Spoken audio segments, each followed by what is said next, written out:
Welcome to the program. Our chief researcher, Jason Buttrill, is traveling with me. Stu is back in our studios in Dallas, where I will be on Monday. Hello, Stu. How are you? Very well, Glenn. How are you? Good. We're just looking at all of the logistics. Today, my team, we're getting another briefing. We got one last night from the Secret Service and another one I think we're getting today on just the logistics of this Charlie Kirk memorial on Sunday. I've never seen anything like this. I mean, outside of like inauguration. Yeah, I didn't realize it was at, State Farm Stadium where the Arizona Cardinals play. Like they got Super Bowls there. Yeah. I don't know this, but I think Charlie has probably already had a very, very private funeral. And this is just a memorial for the public and for his wife and everybody else. There are so many people coming in for this. I mean, everybody who has a voice in conservative media. I'll be there. Megan will be there. Tucker will be there. All of the voices that I think Dan Bongino is going to be there. I don't know because they're not giving us a list on some of the, any of those people. We're getting a list of who's going to be speaking, and just who's going to be speaking alone is staggering. Let's see. You have the White House Deputy Chief of Staff, Stephen Miller. You have Susie Wiles there.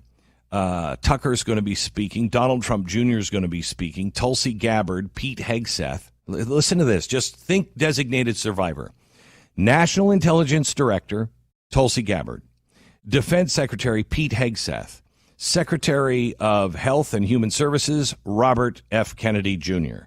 Secretary of State, Marco Rubio. Erika Kirk. Vice President J.D. Vance and President Donald Trump. I mean, God forbid there's an earthquake and the earth opens up and swallows Cardinal Stadium. Who is running the country? I mean, who is left? And those are the people that are going to be speaking. The crowd is going to be let in. I think the doors open at 7 a.m. The event begins at 11, and it is, from what I heard, it is packed. Like all the tickets are gone. The dignitaries and friends and everything else, all of the people that need the Secret Service protection, because we're not allowed to bring in our own security. If your security is private, credentialed, and has a badge, and officially sworn in by, an official police agency, they can escort you to your seat on the field, but then they have to leave. So all of us that I know of, all of our people, we all have security, especially now. And so they have to stand in the tunnel, and the Secret Service is going to protect the floor. I mean, they're protecting the whole building, but everybody is under Secret Service protection on the floor. I don't know how many people are on the floor, but the field is going to be done just by the dignitaries. Then the rest of the stadium is full of the regular folk. And when I say regular folk, I mean you could be sitting next to really big names in the stadium, because I know people that aren't sitting on the floor that are huge. I mean, the intellectual, spiritual, and political powerhouse that is, this is historic in so many ways. They're saying it opens at 7. The doors open at 7. I think a prayer service starts at 8 or 9. That'll go until about 11. The official thing begins at 11, and I'm talking Pacific time. Begins at 11. They're saying, I think it goes till 2 or 3. Maybe 2 o'clock. And then they're saying it could take 3 hours to get out of the stadium. Not in, out of the stadium. Might take 3 hours.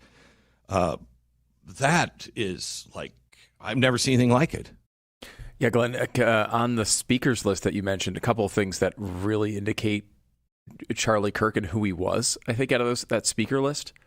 Yeah. One is, as we all know, inside this White House, inside the conservative movement right now, there are a lot of different factions, right? There's, the RFK, movement is totally different than, several, like it's all throughout there. Mm-hmm. The fact that every group is represented widely there shows the sort of coalition building that Charlie Kirk did. He was friends with everybody. He talked to everybody. Even when he disagreed with them, he'd be respectful and he'd cheer you on. I mean, there's so many people that have released messages about how they've went through a tough time and Charlie was always there for them, even if he wasn't maybe exactly aligned with every little bit of their politics. That is a really fascinating part of this. And the second part I thought was interesting was Susie Wiles, who a fascinating person to be speaking at that. If you think about her, she's not the most media, forward person. She's not the person you'd think of as like the biggest personality or the biggest name on that list. She's a powerhouse. But she's a powerhouse, and she's also central to the operation, right? It shows how central Charlie was to the White House and how connected he was and how closely he was working with them on a day-to-day basis. So I'm surprised, and maybe this is being covered, and I wish there was more of it. I suppose this is being covered prior to the event because they're doing worship service prior to. But I'm shocked that there isn't and I don't even know who this person is. I mean, I have my own opinions, but whoever the Billy Graham is of the day, that's there. Nobody like that is speaking because it was so central to who he is. I am surprised at that. I know there's going to be prayers and everything else, but to not have a Billy Graham style speaker is interesting to me. Again, maybe covered. It definitely going to be covered prior to the event, at the event. But any coverage nationwide is going to start at 11 a.m. Now, maybe they'll be checking in and out. I'm sure they will, like a pregame, if you want to look at it that way. But the pregame is not the game, and I'm surprised that that isn't just because of who Charlie was. And we don't have all the details, right, of everything they're going to do. I would assume his pastor is probably going to be speaking as well, and someone who is very, very important to Charlie. We'll see. I will tell you, though, but being at TPUSA, God is everywhere. I mean, the people that I have met at TPUSA this week and I've seen, you can just see it in their eyes. I'm halfway convinced. I only say this because nobody knows. Nobody has any idea. But I'm halfway convinced that the mark of the beast is going to be actually more like just looking somebody in the eye. You can feel it. When you look at somebody in the eye and they have the Spirit of Christ all over them, they just feel different. They look different. You can see it in their eyes. At least I feel like I can. You can see it. And this campus has the mark of the good side all over. You look at people in the eyes this week and you can see it and you can feel it. It's really amazing. Yeah, that was one of the things that, I was only dropping in, for 24 hours, but really impressed by the people at TPUSA, some of whom we've met over the years. I'd never been to the campus before, but in the middle of all of this, the way they're dealing with this really gives you, beyond just the respect for Charlie and all the things that you'd expect out of a moment like this, really gives you hope for what they're doing there, the hope for the movement, hope for what Charlie's vision was. They are dedicated and somehow are not at all thwarted by this. They are strengthened, which is incredible. Only really strong, amazing people can handle this type of thing that way. I will tell you, if you're a praying person, pray for them really hard in the next couple of weeks, because we've all kind of been sitting for Shiva? Is that what it's called in the Jewish? You come and you sit with people, I think, for the first week, of the after the death, and you just come and you sit with the family, and that's kind of what we've all been doing. We've just kind of been here with the TPUSA family, kind of just sitting with them and listening to them and talking to them and making sure they know that they're not alone. But if you've been through a family funeral of somebody big in the family, everybody goes home, and that's when you say, I'm worried about mom. I'm worried about mom because now she's just at home alone, and she's back to her old routine. And that's when mind games can start playing with you. So really pray for them in the coming weeks. It's nuts. It's nuts. By the way, on this topic, I have an announcement to make on Monday. I'll be making it on Monday in conjunction with TPUSA. So make sure you're listening to the broadcast. I would imagine Erika is going to talk about, she's just been made CEO of TPUSA. And, her mother was a working mom. And so she was raised by a really powerful working mother. And, this is for Erika to share at some point. So I don't want to get into any of the details, but she was talking to me about how Charlie shared absolutely everything with her. And that I don't know how she would feel, but I got this impression kind of from talking to her.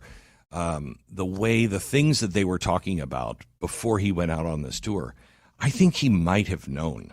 I mean, had a good inkling and might have known. And he left her really prepared, like in shocking ways, left her prepared for this. So TPUSA has a strong direction that will still be coming for Charlie Kirk for years, literally years from now. He prepared her for things. I hope she talks about it because it's amazing how much foresight this guy had. I was going to say this kid. Yeah. He's still a kid to me. Yeah. God, it's just so difficult to take. And it's like, I go back and forth. Like I've seen all these videos of the family and Erika and Charlie together with the kids. And it's still so hard to watch. I go back and forth from just being really sad about it and also just really impressed by her and the way she's handled this so far. And you talk to people around her that know her, and kind of the last thing on their mind is whether or not TPUSA will succeed. Right? Like they are entirely confident that she can do this, which is great. Yeah. I mean, that's Glenn, when you have a key person like that who is no longer with an organization, you never know what's going to happen. I mean, how many times have we seen great organizations that have turned, the wrong way? Apple. Yeah. I mean, Disney, it would be the one that popped to my mind right away. Yeah. You don't know what's going to happen after that. No. That does not seem to be a worry at all by the people who really know Erika and the other people in leadership there. And that is you're looking for the silver lining. You got to look obviously very hard in moments like this, but you at least be a little bit confident in where we're going. I want to talk to you about the sifting and the sorting that is happening right now in just a second. First, it's remarkable when you really think about it, how many people had to sacrifice just so you could be here. Your parents, your grandparents, countless others that you'll never know, men and women who held the line through the war, generations past, famine, persecution, all to keep the flame burning for the next generation. We stand on all of their shoulders, living in a moment that they made possible through their faith and their courage. And liberty itself, the very idea that human beings are meant to live free, is a biblical concept. And it comes down to us from ancient peoples through Scripture. Those people that we share a common brotherhood with are the Jews, which is why when Israel is under attack, when our children are hiding from rockets and families are hungry, cold, and afraid, our response cannot be silence.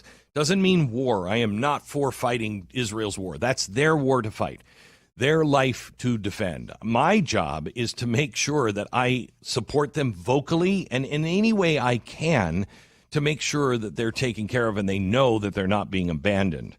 International Fellowship of Christians and Jews is on the ground right now providing food and blankets and medical aid and clean water and hope to those in crisis. And they do it because of the constant support of people just like you. Get more information about how you can join the Flags of Fellowship movement. Visit the fellowship online at ifcj.org. That's ifcj.org. 10 seconds and back to the show.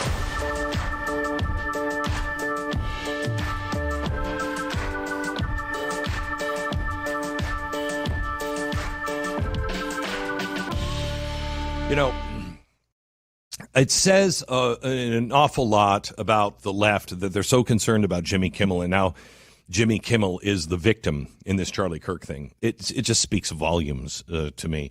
They're now calling Stephen Colbert a martyr. It's really gross and offensive. And the reason why Jimmy Kimmel, I'm glad that he was fired, was the fact that he didn't apologize for complete false information. All he had to do was apologize for it.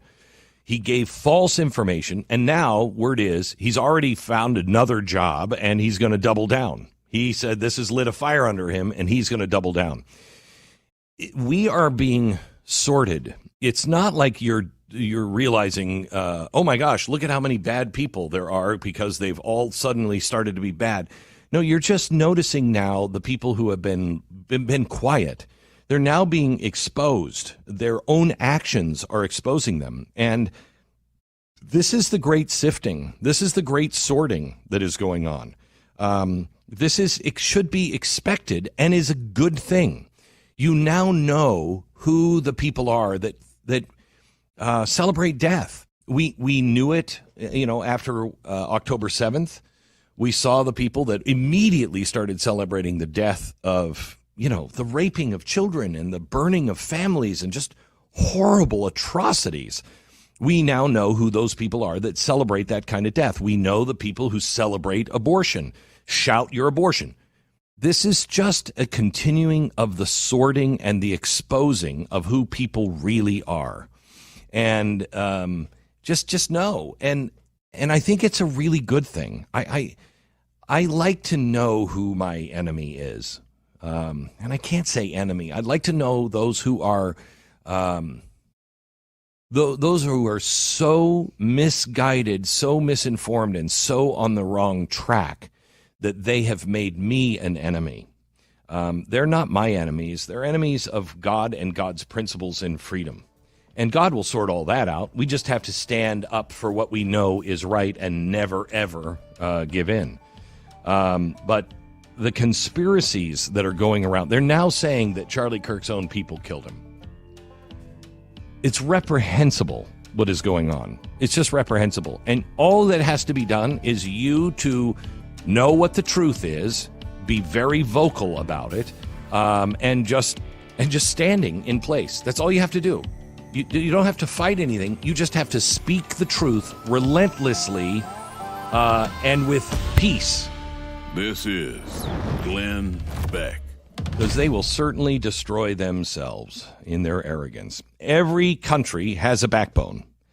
Ours was built by pioneers and ranchers and farmers, not the corporate giants who ship meat in from overseas, but actual American families who raise cattle, balance ledgers, fix tractors, haul feed, keep the lights on in places people have never, ever been to. When you lose your farmers and your ranchers, you don't just lose your meals. You lose the culture that made this country resilient in the first place. I'm convinced that once we became a urban culture, that's when the real damage to this country, because we no longer were dependent on each other. We no longer understood the circle of life. We no longer depended on God. So good ranchers, they understand all this and they get it. And they partner exclusively with American farms and ranchers to deliver 100% American meat straight to your door. No imports, no mystery origins, just high quality beef, chicken, and seafood that you can trust. Save money, save our ranchers, save our country. Shop America's best meat. Go to goodranchers.com. Start your own subscription today. Get $40 off plus free meat for life. Goodranchers.com. Welcome to the table. Sign up for the free email newsletter at glennbeck.com. It's every story we talk about every day.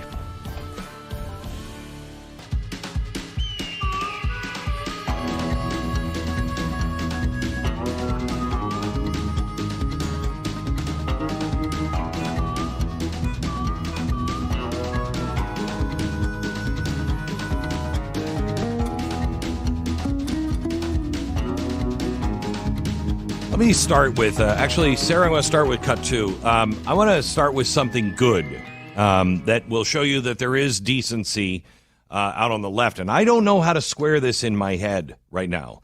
Rainn Wilson, who, played Dwight on The Office, he's a lefty, but he's always seemed like a decent guy, at least to me. He's always seemed like, a little out there, but we don't vote the same, but he seems like he really wants to be a decent guy, and he tries to be a decent guy, and he preaches we should all be decent to each other. Now, somebody who I don't feel that way about is Mark Ruffalo. And Mark is never the guy who seems to be trying to be a decent guy. He is a bomb thrower, at least in my opinion. Here he is, Rainn Wilson, on his podcast with Mark Ruffalo. Listen to this. Country is being torn apart in so many different ways. While I didn't agree with his ideas, shooting someone that we disagree with, even if they're vociferous and loud and out there, is so colossally wrong-headed. I spoke to a couple of, let's say, some liberal friends last night at an event, and they were like, you won't find me shedding any tears. And someone else was like, oh, well, there was a little bit of a kind of a good riddance thing. And it's like, guys, no. Yeah, I know. No. I know. We cannot think or talk that way. Not at all. That is not it's okay. So dangerous, man. That's really good, and I believe Rainn. I don't know how to put it together with what I know from Mark Ruffalo, but hopefully he means that. So Mark actually chimes in a little bit later, and of course he shifts the conversation to gun control, which was so frustrating because there was actually a human conversation going on for a little while. But then Mark shifts it back to gun control. He talks about these weapons of war, of course, that are only designed to kill people. He clearly doesn't even know what was used. Right. It was a hunting rifle. Yeah, this was not a weapon of war. No. This was a hunting rifle. Right, this was a old-style hunting rifle. Old school, yeah. Like my understanding is it's legal in like almost every country, even with restrictive gun laws. Yeah. Right, like this is a bolt-action rifle. Right. This was something that they used in World War I. Yeah, right. Okay, and before. I mean, as soon as we had any kind of modern firearm with a bolt action, with something that slams into the back of the bullet to set off the fuse and the igniter, that's how old this gun is. This isn't a modern weapon of war. It doesn't take a modern weapon of war. You want to kill somebody, you can kill them. It's the society that is so sick. And how do people miss this? How are people missing that this is a societal problem? This isn't a gun problem. This is a societal problem. And you want to see it. Here's Ilhan Omar. She was at a town hall event in Minnesota, and she's talking to a concerned citizen about the Charlie Kirk situation. Here she is, cut 3. I asked in the interview you had this week with Marty Hassan, I think his name is. You said that those who disagree with you or may have a different worldview are, in your words, full of So I'm just wondering which approach is better, to call upon those who disagree with you to come to open debate and dialogue, or to say that those who disagree with you and have a different worldview are full of So you must have selective hearing, sir, because I said that the people who were full of were the people who were saying that Kirk was civil. Thank God. Yeah. No, who called for public execution of people he disagreed with is not civil. The person who said you are a black woman, you lack the ability to process thoughts, is not civil. The person who said because I am Muslim, I cannot be in this country because I want to destroy Western society is not civil. The person who said a 10-year-old Stop. I don't want to play you. I just want to show you this is the Jimmy Kimmel disease. This is somebody who is just making quotes up, just saying things that are absolutely untrue. There's no basis of reality in that. And so I would say kindly to this woman who I believe married her brother, that she is wildly misinformed, and she can either inform herself or she should face some ramifications of smearing somebody. This is lawsuit territory. You just can't say these things about people that are so grossly wrong. This isn't just a difference of opinion on how to read it. He didn't say those things. He didn't say those things. And it's sick. It's really, truly sick. But this is what I expect from, some of these places, Michigan, Minnesota. Do we have the audio from 2 days ago, Sarah? This is the mayor of Dearborn. Now listen to this. This is a city council meeting, and the mayor of Dearborn is sitting there listening to a concerned citizen. They just renamed a street after a guy who was, what was his role? Do you remember? I believe he was Hezbollah or one of those groups. Right. Okay. So it just named this boulevard after a guy from Hezbollah. Okay.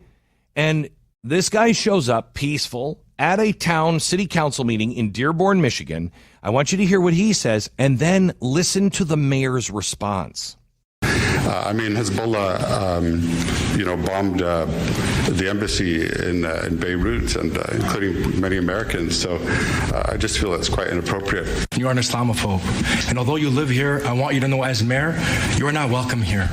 And the day you move out of the city will be the day that I launch a parade celebrating the fact that you moved out of the city, because you are not somebody who believes in coexistence. Excuse me? You know who doesn't believe in coexistence? Hezbollah. Hezbollah does not believe in coexistence. You are a racist and Islamophobe because you stand against Hezbollah? What kind of America are you making in Dearborn, Michigan? When your mayor can get away with saying that and there is not an uprising to oust and recall that mayor, you are no longer living in an America that I even recognize. To say that you are not welcome because you stand against Hezbollah and the mayor will lead a parade the day you leave town, you're not welcome here. I've never heard an American mayor say anything like that. Ever. I've never heard an American mayor say anything like that, especially at a city council meeting where you have people coming and that's their job, to sit there and listen to the people and the voice of the people and take it under advisement. To respond that way is chilling, absolutely chilling. Now let me go to cut 4. This is Brendan Carr. Brendan Carr is the commissioner for the FCC. He's a friend of the program. I generally agree with him, and I want to parse this one out because this is all about Jimmy Kimmel and what happened to Jimmy Kimmel. And there is, ABC was looking at replacing Jimmy Kimmel months ago. They're using this as a convenient way to get rid of him, okay? Because they were looking for a replacement because he has zero ratings. In the 1849 demo, he had like 150,000 people watching. Lower him. than that. Oh, it's lower than that. 129,000. 129,000. 129,000. That is insane. That is the ABC television network, and 129,000 people. We get that on some of our YouTube videos, for the love of Pete. And to be clear, Glenn, that's lower than the ratings that we had when we were doing a show on CNN Headline News. I mean, it's unbelievable how bad those numbers are. Unbelievable. Okay, so they're just ABC is just using this as cover, and he is getting worse and worse and worse. But so the sponsors, the local affiliates, and ABC wanted this to happen, but they're blaming it on Brendan Carr. Now, I wanted to listen to this because I heard Pat talking about this today on The Blaze, and he said, we can't go this way. I want to listen to it again because what I heard Brendan say, I was like, I think I actually agree with him, but I'm not sure. So let's listen to it again. Here's cut 4. Look, again, broadcast TV is different. We're on a cable show right now. You don't have an FCC license. You don't have an obligation to serve the public interest. Podcasts don't either. Stand-up comedians, whether they're on lots of forms of communications, don't. And Kimmel is free to do that. But if you have a broadcast TV... Stop and pause it right there. First, let's agree that's true. Now, you don't have to agree with what the FCC does. You don't have to agree with the regulation on broadcast television. That happened because of FDR. However, that is the law. It is the law. They only censor broadcast television. That's why when you're watching something on NBC, you're watching, Quantum Leap. It just feels like an old TV show because it's so sanitized and so safe. That's because it's regulated by the federal government. Like it or not, that is the law. If you don't like it, let's change the law. But the law is that there are community standards. Community standards, not national standards. Community standards. Now listen to what he says next. Kimmel is free to do that. But if you have a broadcast TV license, that means that you have something that very few people have, and you're excluding other people from having access to that valuable public resource, and it comes with an obligation to serve the public interest. And again, over the years, there's been a rule in place at the FCC that local TV stations get to preempt programming that they don't think meets the needs of their communities. But recently, these national programmers, ABC, Disney, Comcast, NBC, they've been exercising outsized control and power over those local TV stations, and there's been no pushback. And this is a very significant moment because local broadcasters are now pushing back on national programmers for the first time that I can think of in modern history. Okay, so listen to what he's saying here. He's saying that you have, and I disagree with this, actually. I don't like the FCC. I never have liked the FCC. I've done this for almost 50 years. Believe me, my experience with the FCC. But the FCC regulates what he said. If you have a broadcast license, you have access to people, something that everybody doesn't have, and that is the airspace. There are only so many frequencies available. We don't need any of that anymore as long as the internet stays alive, okay? We needed that before there was internet, so you could broadcast something to the whole country or to your local community. So you have that frequency, 95.5 on FM. You have that frequency, and that is licensed to you as long as you uphold community standards and you are serving the public. Okay? Now, the next thing he says is, you have the right to preempt things nationally if it doesn't serve your local interest. Now, he gets into something here that I'm not aware of, and so this is where it could get fuzzy on me. He says, now they have outsized power. The national networks have outsized power, and it's the first time local broadcast has pushed back on that outsized power. The license does not belong to the networks. The license belongs to the local stations. What he went on to say is, I am trying to empower the local stations. That is where the power should be. Not at the corporate level, not at the national level, not at the network level.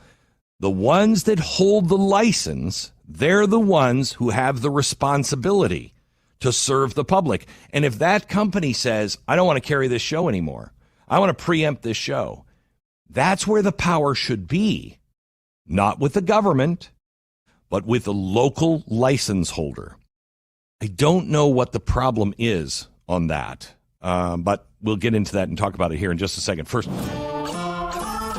we serve the public interest, and we have to pay for it. Let me tell you about our sponsor.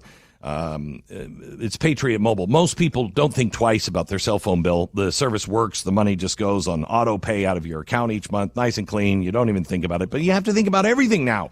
I don't want to think about everything now. I don't want to think about where is my money going to when I pay. Patriot Mobile is like what I want. Verizon is what you don't want, where you're paying it, you're thinking, I'm just paying for this service. Well, no, you're actually also paying a group of people who are taking their money, part of your money, the profits that they make from you, and they're now applying that to help people get abortions. Okay, I don't want to do that. I don't want to do that. I'm against abortion. So can I just get with a a phone service company that is just giving me great phone service? And if they do take some of their profits, I know where those profits are going. They're helping to stand up for life and things that I believe in. That's Patriot Mobile. You'll get exactly the same cell coverage because they're on exactly the same cell towers. Switching is easier than ever. Activate in minutes from the comfort of your own home. Keep your number, keep your phone, or upgrade. Make the switch today. Really easy, and a first month free at patriotmobile.com/Beck, patriotmobile.com/Beck, or call 972-PATRIOT-BECK. Free month of service. That's the promo code, patriotmobile.com/Beck, 972-PATRIOT. They want you silent, obedient, and blind. Well, shoot, here we are with open eyes and a bit of rebellious nature. Hold the line, my friends. Glenn Beck will be back in a minute.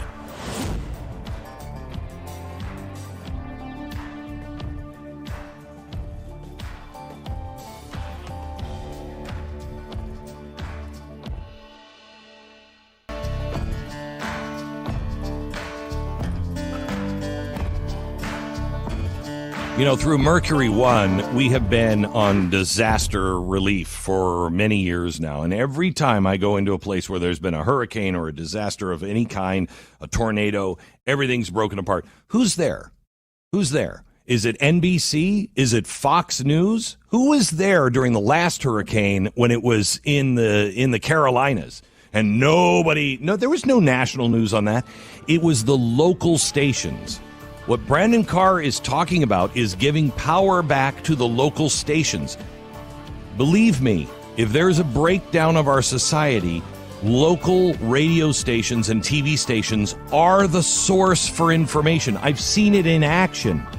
You must empower the local radio and TV stations. Support, if you happen to be listening on radio, support the sponsors of these local stations. They are imperative for the survival of our community and our country. This is Glenn Beck.